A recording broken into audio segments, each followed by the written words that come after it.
Hello out there, guys. Welcome and thank you for joining us again on Keeping It Real.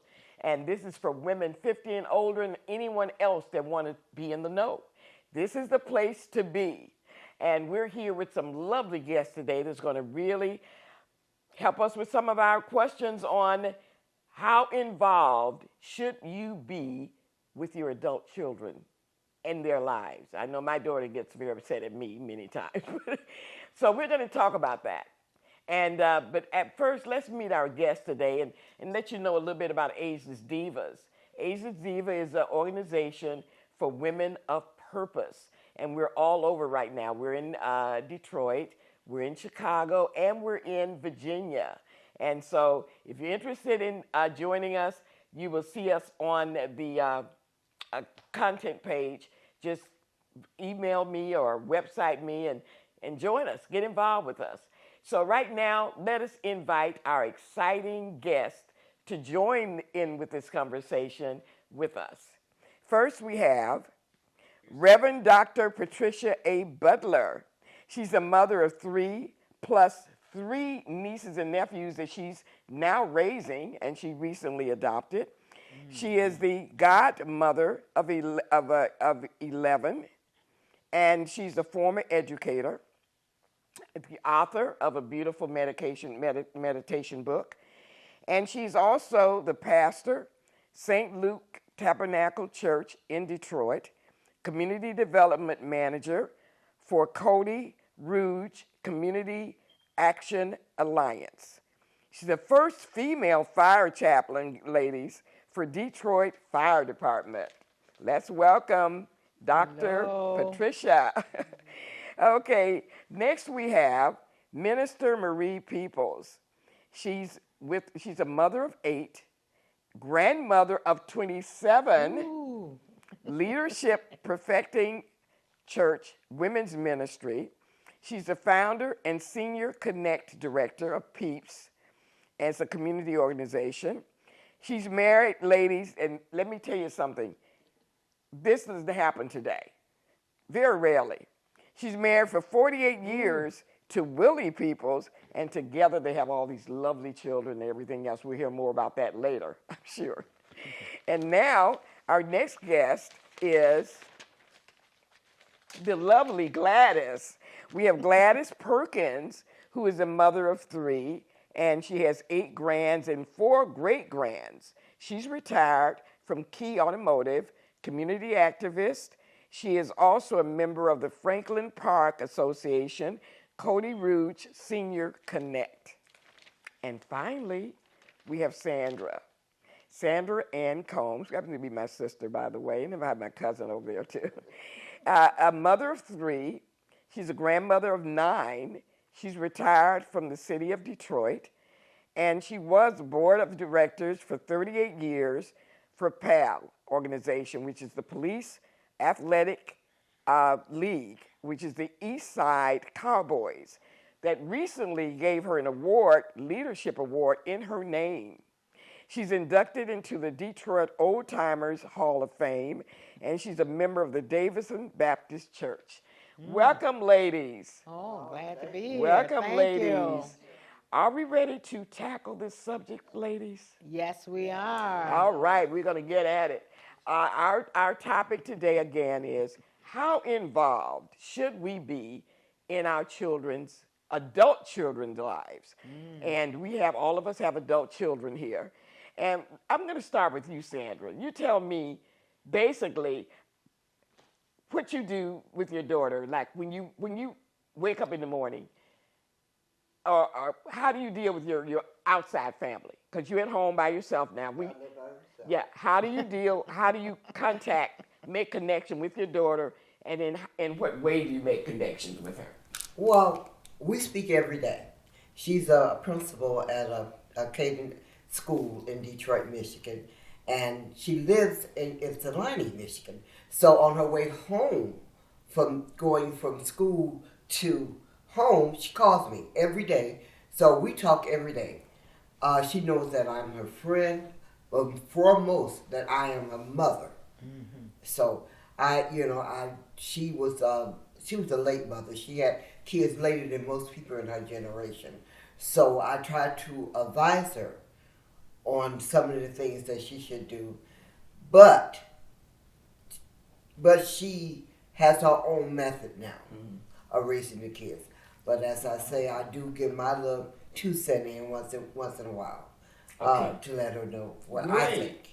Okay, Gladys, give us a little tidbit of what you do before we all jump in at it. Okay. Well, I have 3 sons, and it's kind of hard with the boys. But my oldest son, I keep in touch with him. He calls every day to check on his mother. Okay. And the second one, he lives here in Detroit, and he calls once a week. And the youngest lives in Virginia, so he calls once a week. Good. Which one is a pastor, one is the oldest one, the first black court person in Jackson, Tennessee. Great. And now he's running for mayor. Oh, So the advice I give them is to keep the only thing I do is tell them to keep their hand in God's hand. Okay. And that is going to sustain them with whatever endeavor they try to do. Great. But they are boys, and it's kind of hard to, Be in their jump business, in and tell them what to do and what not to do, because they all are married and have children of their own. Yeah. But I send my grandkids to me. Okay. All right, Marie, what about you, girl? You said, how involved? I am involved every single day. Majority of all my children. One of my daughters, who is the executive director of the Cody Woods Community Action Alliance, which is her boss, my friend. So I see her practically every day. She calls me every day. Sometimes I have to drive from one side of the city to the other side to take her daughter to school or pick her up. Then I have another daughter who lives closer to me where I have to take her daughter and drop her off at basketball practice and pick her up sometimes. Okay. I mean, how involved we should be, I don't know if we should be, but sometimes I thank God that I am available to do this for her because we don't want our children, our grandchildren rather, to be put in the hands of anybody, So I don't mind doing the things I do for them. I have a daughter in New Jersey who owns a art studio. How involved I am with her, sometimes I try to tell her. Well, I would take that back, not tell her, because she said I be telling her. But I tried to let her know what to do with her son. Advise her, yes, what to do with her son. They don't want to hear us. No. They don't want to hear nothing we have to do. But what we have to do is just give that to them, and it's up to them to make the decision how to do what they want to do with their children. Okay. So, Pat, we'll get back to that, too. Pat, what about you? What's going on with you, girl? Well, I have 2 sets of children. I know, but let's talk about the adult ones. The oldest set, I have a daughter, and she's oldest, and then 2 sons. They have now taken upon themselves to call themselves my caretaker. And I let them know that mama can take care of herself. That you have a family, you all have children, and my daughter is a grandmother. You got plenty to do, and I'll call you when I need you. Now, for the second set, it's a little different because they're younger. So I am totally involved in their lives. But for the older set, I have to let them know, especially when I had this little accident Christmas, I have to let them know I'm okay. There's nothing wrong with my mind, thank God. I just hurt one part of my body. It's not a sickness, it's an injury. I'm okay. But they thought that they could come in and take over my whole life, my finances, and my house. And all I did was have a little injury. They're trying to rush you on out of here. They were rushing. Yeah, like, where's your will? That type of thing. But I let them know and assured them that I am still viable. I am still very active in their lives when they need me, because I was caretaker for my daughter when she became seriously ill. Now, there's another touchy subject. When you have children that are married and they have their mates, a lot of times there can be confusion and there can be conflict and there can be a whole lot of things, especially with boys. If they have a wife or something, you guys might not see eye to eye on some things all the time, which happens. And if the daughters have husbands, you might try to advise them on certain things and all of that. So let's talk a little bit about that, ladies, and about how that. We'll start with you. Let's do Marie. Let's start with you on that with that particular topic. Just give us a brief synopsis of how you deal with something like that. Right now, I only have one son that's married. The rest of my family is history. But anyway, my one son, he has a beautiful wife.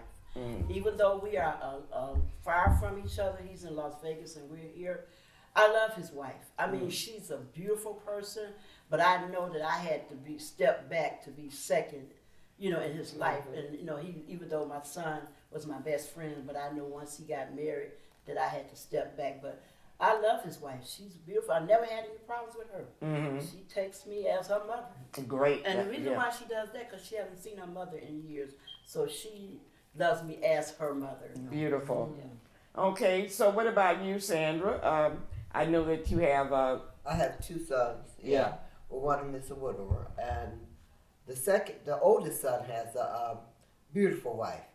Her mother passed about 4 years ago, and she's a jewel. She is a jewel. I have never seen a person who can come into a family and just fit in. And I love her because she loves my son. And sometimes I ask her, how can you take what he does? But I don't get completely involved in their life. I try not to. I give them my advice. I give them what I think they should do and what they shouldn't do. But it's up to them to take it in and do what they want with it. Because at one time, they said a single woman cannot raise men. But I raised two very, very good men. One, like I say, that one is married. He has all certificates and all kind of machines he worked. These gigantic construction machine. Okay. The other one, who's a widower, he's the first black general manager of Servistall or AJ Steel. Oh, It great. used to be Rude Steel. And he's over two factories, one in Toledo and one here in Detroit. And like I say, my son, that one is widow. But my son who's married, I try not to give him marriage advice unless I think he's wrong. Because I will tell him when they're wrong. I will tell them, but it's up to them to accept the fact. And I said it's a fact that they're wrong. Okay. Now my daughter, she has seemed like she found the perfect mate for her. But I still try to give her advice. She calls me when she first got married. She called me and asked me about certain things, and I would tell her about my experience when I was married. Now you don't have to take my advice, but you don't have to take everything that people tell you to do. You figure out your marriage, and you have to work your marriage your way. So they didn't really. It was not easy for them. Okay, thank you so much, Sandra. And what about you, Gladys? You got sons. Do they have wives? Single mother with 3 boys, and all of my boys are college graduates, and their wives are, like I said before, beautiful.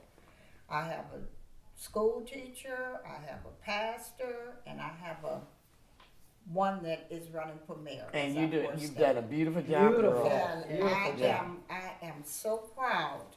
And their wives, they just look like they call me mom. And mom, anytime you want, come, stay with us. And I enjoy it. Yes.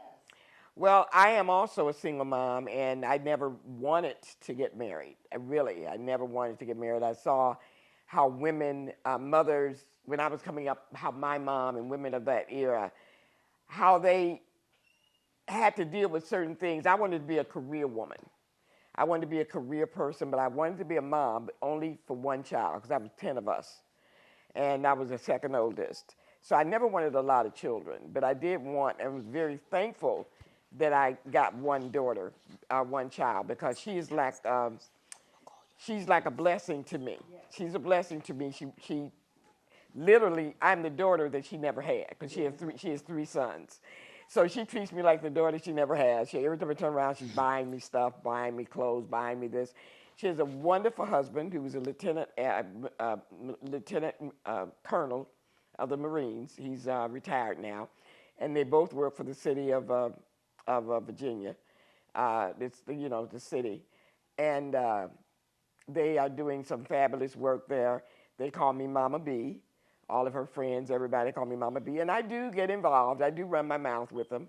When I do visit, I have my 3 grandboys, and one is in New York, but the other 2 that's there at home or nearabouts, they, I talk to them. I think that it's up to us to pass on the wisdom we can to our young people.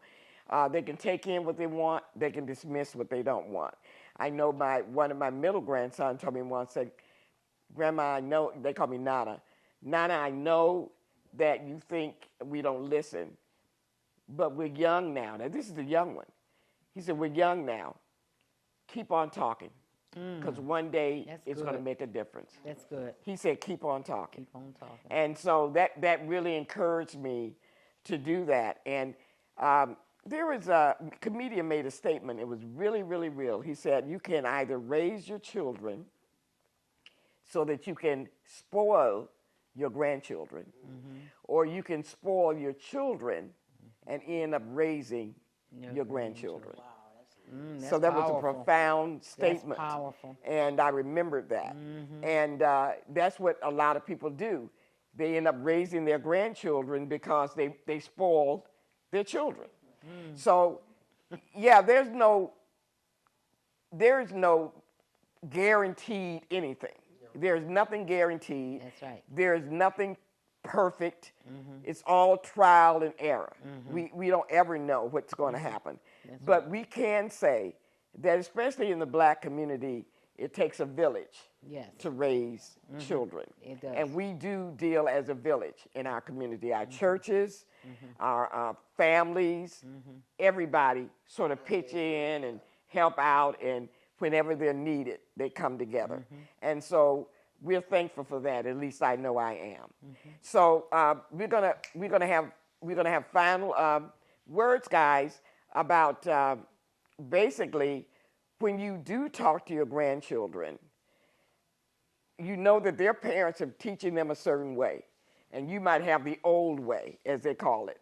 So how do you balance that, so to speak, when you deal with your grandchildren or your great-grands or however? Well, I give them my advice and tell them what I think. In fact, this scenario just happened to me Tuesday, right before you came.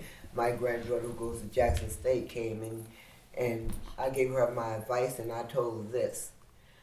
This is what I'm telling you. This is my opinion. This is my advice. But you need to talk down and have a conversation with your dad. And then you weigh both opinions, and you take out of that what you need to do and what you need to know, But you need to listen, first of all. You need to listen and not try to go off on your own. They need to listen to the advice and on our wisdom. Yeah. Okay, and what about you, Gladys? Well, my grandchildren, basically, they don't come to me for advice. But sometimes, you can see where they're making that step that they're not supposed to. And you try to give them advice. Although the parents, they know right from wrong because they've been trained and taught. But sometimes you can see further than the parents That's can what see. I mean, yes. And you try to correct them or tell them what, and they'll listen. Yeah. And I'm thankful for that. Yeah, that's good. And you, Marie? Yes. She says she has a granddaughter, and I also have a granddaughter at Jackson State. Okay. She calls me almost every day, and because she wants the wisdom that grandmama has And for that's her, beautiful. because it's biblical, and she's just finding her way to the Lord, and she wants to, talk to Granny. She called me just the other day to talk to me about something that she was really going through. I told you, talking to the wrong person. She said, "Well, I tried to call my mother." I said, "No. You got to talk to God about this situation." She said, "Grandmama, thank you. I would do just that. Take it to the Lord in prayer. Talk to God. God would That's lead right. and guide you That's on right. what to do in this situation." Yeah. Yes, she calls me quite a bit, and I thank God for that. But my other grandkids, I try to give them a little advice, and they be like, my mama want me. I said, okay, leave it. I leave it alone. My mama don't tell me to do that. I leave it alone. But I just, but I try to, say the right things to them. But I know how far to go because not only do my grandchildren push me away, my daughter would also say, I'm doing this is my way. Yeah. Yeah. That's right. You know how far to go. You can't take it far. What about you, Pat? For me, I was not. I'm fortunate, but then again, I'm not. One of my oldest son suffered a traumatic divorce.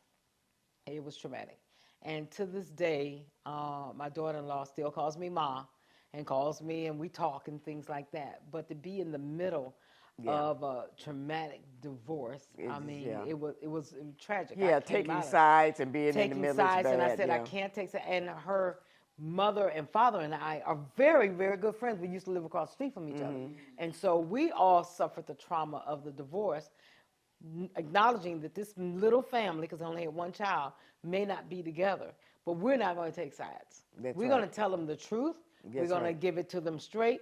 You decide to get married. You decide to get divorced, but we are watching out for that grandson. And to this day, that's how it is. Now, my other youngest son, 5 kids, his wife, lovely wife, homemaker, 5 children. She's keeping it real. But she does not have a good relationship with her mother. And it's reflected in our relationship, but I don't push. I am the grandmother, not the mother. I'm not her mother. I'm my son's mother. But I am available to her. But she has now taken it to be sister to my daughter. That's good enough for me. That's good. Because I am the mother of my daughter.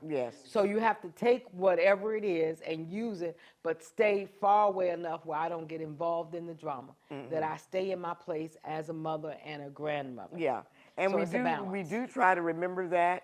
I know that many of our viewers out there may be having problems, and some of them have some concerns as well. We will be talking more about this topic when I do the single podcast. And if you have any questions, you'll be able to bring those forward as well during that time. I want to thank you guys very much for your comments. Yes, we want to keep it real with our grandchildren. A lot of them will not come to us. Like Marie said, we have to sometimes go to them. You have to go to them sometimes. You'll see things that your parents may not see, as you said, Gladys, but you have to, when you see things, I think as a grandparent, when you see things, say something.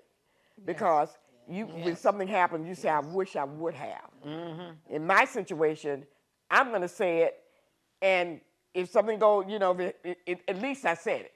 So I can't say later, like, I wish I had said something. You understand? So that's very important. And my daughter says the same thing, Mom. But I'll say, she'll say, well, Mom, give him a call. You can call him. You can talk to him. And I don't need their permission to call him either. I want to let you know that. If I want to talk to my grandbabies, I will talk to my grandbabies. I don't ask permission of their parents to do that. But I will, if it's something serious, and I think that, it's something to be dealt with the whole family, then we do that. But I try to stick back when their father and mother are dealing with them on serious issues. But we will talk later, guys. Bless you guys. Thank you so much for joining us. And remember, keep it real and keep us contacted whenever you need to know information. We're here. Women over 50, women of purpose. Thank you so much. God bless you and have a wonderful day. Thank you so much for joining in with us today. We're closing with an acknowledgement of one of our divas from the past. Her name is Biddy Mason, 1888 to 1891. She's a former slave, freed in 1856 when she was around 38 years of age in Los Angeles, California, where she had relocated with her Quaker slave owner. A single mother, she took the knowledge she acquired while in servitude in the medical field to become the wealthiest woman of the 1800s as a midwife in Los Angeles.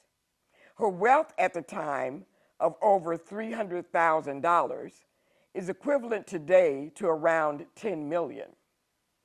More information on this amazing humanitarian, philanthropist, just another example that you have the tools to help you reach your goals and fulfill your purpose. How we apply depends on our determination, pardon me, and self-confidence. And of course, opportunity doesn't hurt.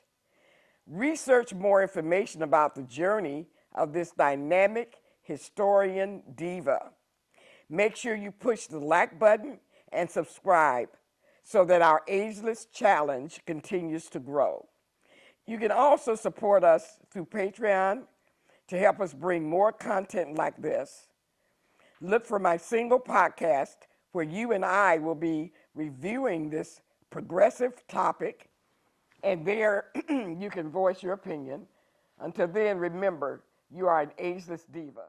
Know that you're precious in God's eyes and special to you. Look inside your own mind. There's a gift just waiting, so true. Hold on tight with all your might through storm and troubled seas, for the treasures of a lifetime inside you'll find the key.